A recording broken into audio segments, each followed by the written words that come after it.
Herkese merhabalar. Şehirdarı sayfasına hoş geldiniz. Bugün 18 Ekim 2022. Ekim ayının ikinci kontrolünü gerçekleştireceğim. İstanbul'da şu an havalar gündüzleri ve geceleri soğuk, öğlen sıcak bir şekilde geçiyor. Yani gündüz ve gece sıcaklık farkı 10 derece civarlarında gidiyor çünkü sabahları sıcaklık 10 dereceye kadar düşüyor. Öğlen de 22-23 derece civarlarına çıkıyor. Hatta geçen gün öğlen sıcaklık 27 dereceye çıktı. Bu sıcaklık farkının bunun bana yaratacağı tek sıkıntı sürekli şerbetleme yapıyor olmam gerekecek. Ama onun dışındaki tek artısı böldüğüm kovanları gelişimini daha da hızlandırıyorum. Şimdi yarım şerbetliğin altında yine arılar herhangi bir şey doldurmamış.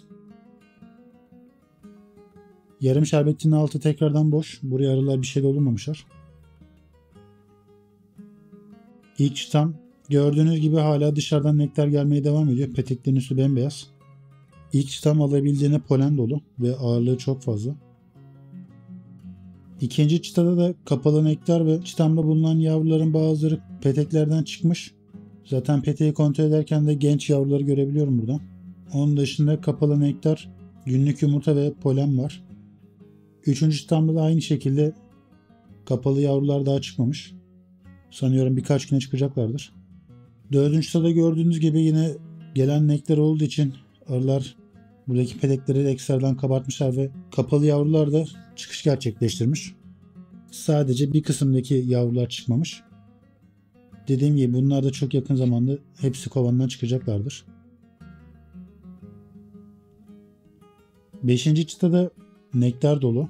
Onun dışında popülasyonumuz geçen haftaya göre bir tık daha fazlalaşmış. O yüzden ilkbahara kadar herhangi bir aksilik çıkmazsa bu kovanı hiç müdahale etmeden bu şekilde kışlamaya sokacağım. Çünkü sıcaklık tahminleri aralığa kadar öğlen sıcaklıkları 20 derecelerde gidecek diye söylüyor. Eğer bu durum bu şekilde gitmeye devam ederse şekerden dolayı bize bayağı bir maliyet çıkacak. Bildiğiniz üzere kovan sayılarımı 5'e çıkarttım. Çünkü her şerbetlemeyi yaptığımda minimum 2,5 kilo şeker gidiyor. Bu da İstanbul'da şeker çok pahalı olduğu için bayağı bir maliyetli. Ama yorumlarda bir arkadaşımızın dediği gibi tarım kredi kooperatiflerine bakacağım. Orada şekerler daha ucuzmuş. Eğer öyle varsa maliyetleri yarı yarıya düşürecektir. Onun dışında kovanımızın durumu gitgide iyiye gidiyor. Zaten kötü değildi ama ekstradan iyiye gidiyor. Popülasyon da artıyor. Popülasyon da zaten istediğimiz düzeyde. Ekstradan da anarımız düzgün çalıştığı için popülasyonda gün gittikçe daha da iyi seviyelere çıkacaktır.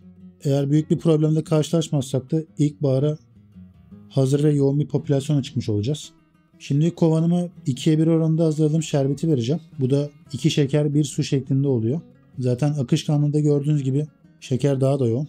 2'ye 1 oranında verdiğimiz şerbet su daha az olduğu için arılar bunu uçurmak için daha az enerji harcıyorlar ve tek seferde daha fazla şeker elde ediyorlar. Daha önceki videolarımda söylemiştim. O yüzden tekrar edeceğim. Normalde arıya şeker vermek iyi bir şey değil ama hava sıcakları çok dengesiz gittiği için ve arının da kışlık stoklarını tüketmemesi için şerbetleme yapıyorum. Benim şerbetleme yapmamdaki tek amaç bu. Arılar kışlık stoklarını tüketmeden ilk önce şekeri tüketmesini teşvik ediyoruz ama yoğun bir şekilde verdiğimiz şeker de arının pek bir besleyiciliği olmadığı için arıya faydası yok. O yüzden mümkün olduğunca arılara bal takviyesi yapmamız lazım. Benim bu haftaki yapacağım kontroller bu kadar. Haftaya tekrardan görüşmek üzere. Beni seyrettiğiniz için hepinize teşekkür ederim.